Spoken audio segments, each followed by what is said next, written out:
श्री गणेशाय नमः। पुरुषोत्तम मास महात्म्य कथा अध्याय 28।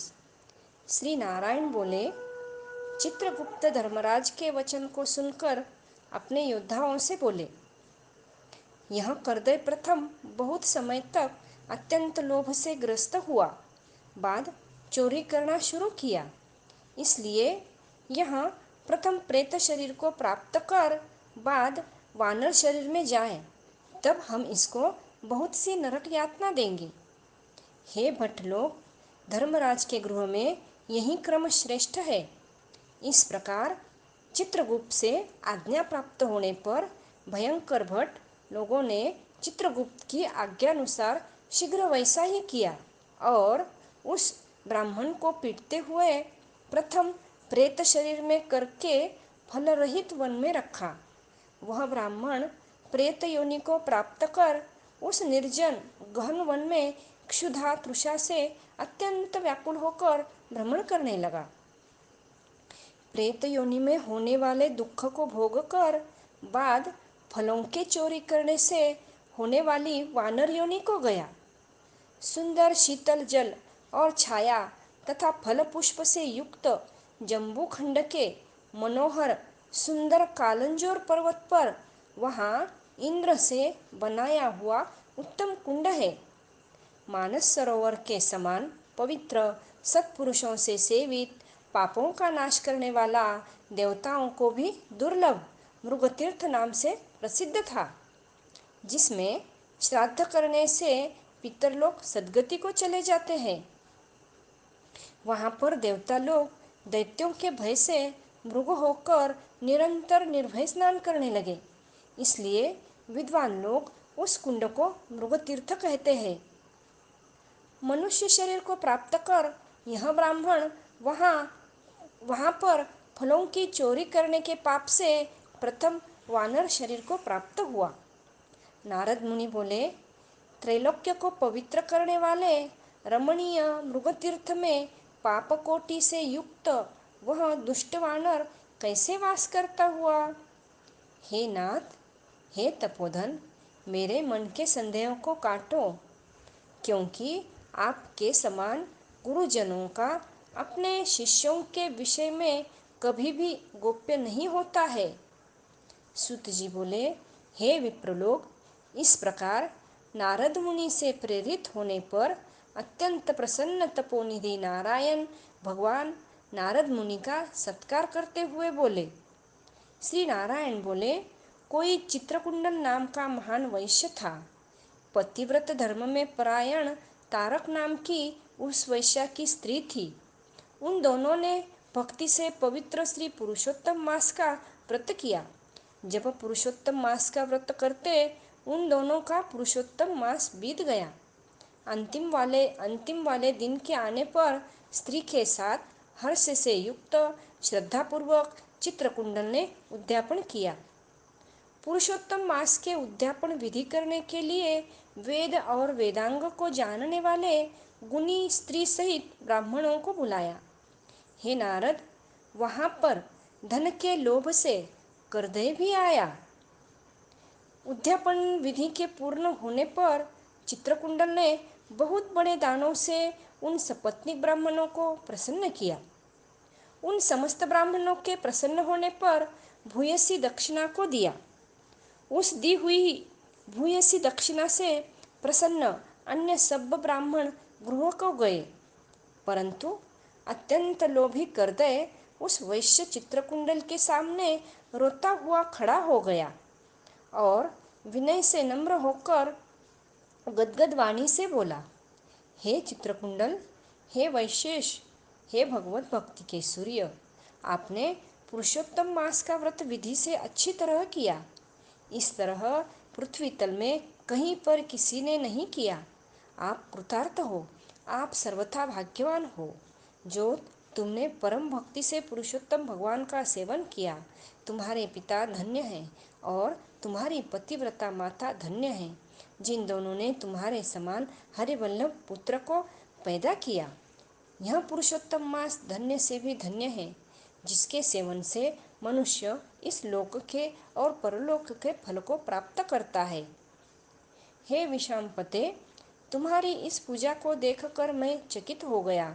अहो, तुमने बहुत बड़ा काम किया, इसमें संदेह नहीं है।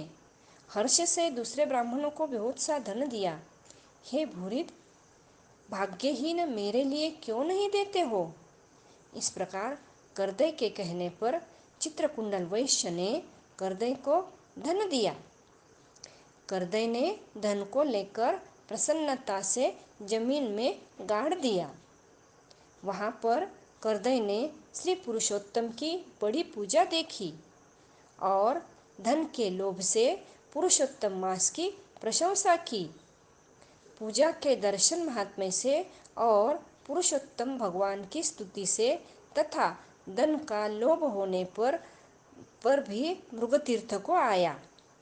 सूत जी बोले, दर्शन से, स्तुति से, धन के लोभ करने से भी दुष्ट वानर को उत्तम तीर्थ का सेवन हुआ। हे द्विजलोक, श्रद्धा से आदरपूर्वक पुरुषोत्तम देव के दर्शन और स्तुति में तत्पर सपत्नी के पुण्य का क्या कहना है? नारद मुनि बोले, हे ब्राह्मण, सुंदर वृक्षों से शोभित, सुंदर शीतल जल वाले, मनोहर घनी छाया वाले वन में उसके रहने का कारण क्या है, सो आप कहिए। श्री नारायण बोले, हे नारद, हे अनघ, तुम सुनो। सुनने की इच्छा करने वाले तुमको मैं कहूँगा। इसमें कुछ कारण है जिसके श्रवण से पापों का नाश हो जाता है। जब समस्त अर्थ और फलों के दाता दशरथ के पुत्र रामचंद्र जी ने समुद्र में सेतु बांधकर दुष्ट रावण का नाश किया, उन रामचंद्र जी ने विभीषण को छोड़कर बाकी समस्त राक्षसों का वध किया, किसी को नहीं छोड़ा। अग्नि में परीक्षा कर सीता को ग्रहण किया। ब्रह्मा, शंकर, इंद्र आदि देव देवता रावण के वध से प्रसन्न होकर बोले कि हे राम, तुम वर को मांगो। ऐसा कहने पर भक्तों को अभय करने वाले रामचंद्र बोले, हे देवता लोग, यदि इस समय वरदान देना है तो सुनो। यहाँ पर राक्षसों से शूर वानर मारे गए हैं। उनको हमारी आज्ञा से अमृत वृष्टि कर शीघ्र जिला दो। तथास्तु, यह कहकर ब्रह्मा, शंकर, इंद्र आदि देवताओं ने अमृत की वृष्टि करके वानरों को पुनः जिंदा किया। तदनंतर वे जयशाली समस्त वानर जीवित हो गए और चिरकाल तक शयन कर उठे सामने देखने में आए। रामचंद्र चारों तरफ बैठे हुए समस्त वानरों के साथ पुष्पक विमान पर सवार होकर प्रसन्न मुख कमल वाले सपत्नीक रामचंद्र बोले। श्री रामचंद्र जी बोले, हे सुग्रीव, हे हनुमान, हे तारात्मज, हे जाम्बवन, वानरों के साथ आप लोगों ने मित्र का समस्त कार्य किया। आप लोग उन वानरों को आज्ञा दो जिसमें यहाँ से आप लोगों की आज्ञा पाकर वानर अपनी अपनी इच्छा अनुसार जंगलों में जाए। हमारे ये दीर्घजीवी वानर जहाँ जहाँ वास करें वहाँ के वृक्ष, पुष्प, फलों से युक्त हो जाए। नदी मीठे जल वाली हो, शीतल जल वाले सुंदर तालाब हो, इनको कोई भी मना नहीं करे। हमारी आशा से समस्त वानर जाएं। इसीलिए रामचंद्र के प्रभाव से जहाँ वानर जाति के लोग वास करते हैं वहाँ वन में मीठे जल वाली नदी और सुंदर तालाब होते हैं। पुष्प पत्र से युक्त सुंदर फल वाले बहुत से वृक्ष है, परंतु अदृष्ट से होने वाले पूर्व जन्म के सुख दुख जहाँ जहाँ प्राणी निवास करता है वहाँ वहाँ अवश्य जाते हैं, क्योंकि बिना भोगे कर्म का नाश नहीं है, ऐसी वेद की आज्ञा है। श्री नारायण बोले, फिर वहाँ पर यह लालची वानर पर्वत के समान बढ़ता हुआ भूख प्यास से युक्त पीड़ित वन में विचरण करने लगा। उसके मुख में पित्त के प्रकोप से पीड़ा उत्पन्न हुई, जो उसका जन्म रोग का था। जिस पीड़ा से मुख के घावों से दिन रात रुधिर बहा रहा है। अत्यंत पीड़ा के कारण कुछ भी भोजन नहीं कर सकता था, और वह वानर चंचलता वृक्षों में से उत्तम फलों को तोड़कर मुख के पास ले जाकर बहुत से फलों को जमीन में गिरा दिया करता था। वह वानर पीड़ा के कारण कहीं भी एक स्थान पर बैठने में असमर्थ था। एक वृक्ष से दूसरे वृक्ष पर जाता हुआ मृत्यु को सुख देने वाला मानने लगा। किसी समय पृथ्वी पर गिर पड़ा और अत्यंत दुखित हो विलाप करने लगा। शरीर के टूट जाने से जलहीन मछली के समान तड़पाता हुआ रोदन करने लगा। शिथिल शरीर वाला, गलित मुख वाला वह वानर भूख प्यास से पीड़ित हो गया। उसके समस्त दांत मुख रोग से पीड़ित होकर गिर गए। पूर्व जन्म के कृत पाप से इस तरह दुख को प्राप्त हुआ। इस प्रकार नित्य प्रति निराहार रहते हुए वानर को देवयोग से श्री पुरुषोत्तम मास आया। उस पुरुषोत्तम मास में भी उसी प्रकार शीत वात आदि से पीड़ित रहा। किसी समय बहुल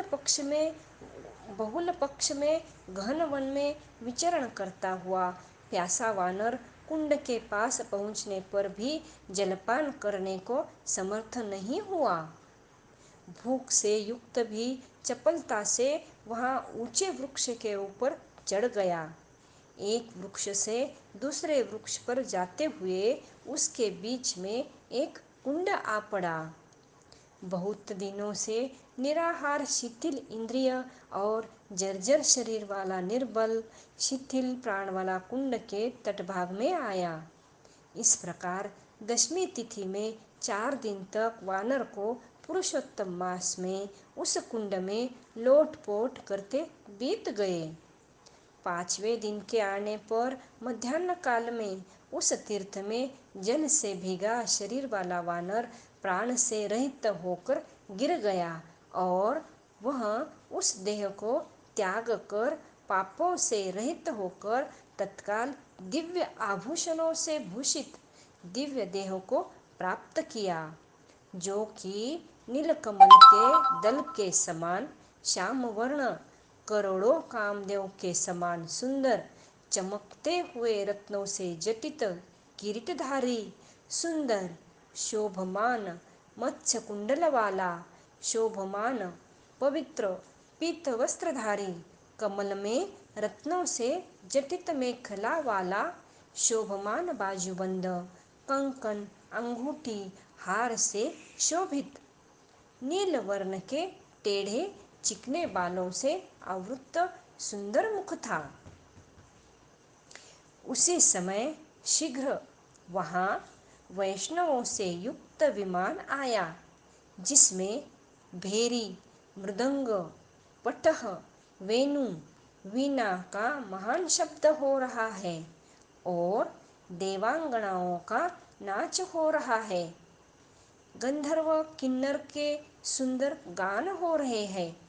ऐसे उस विमान को महाभाग दिव्य देहधारी वानर देखकर अत्यंत विस्मय को प्राप्त हो कहने लगा कि पातकी मेरे को यह सुख कैसे हुआ।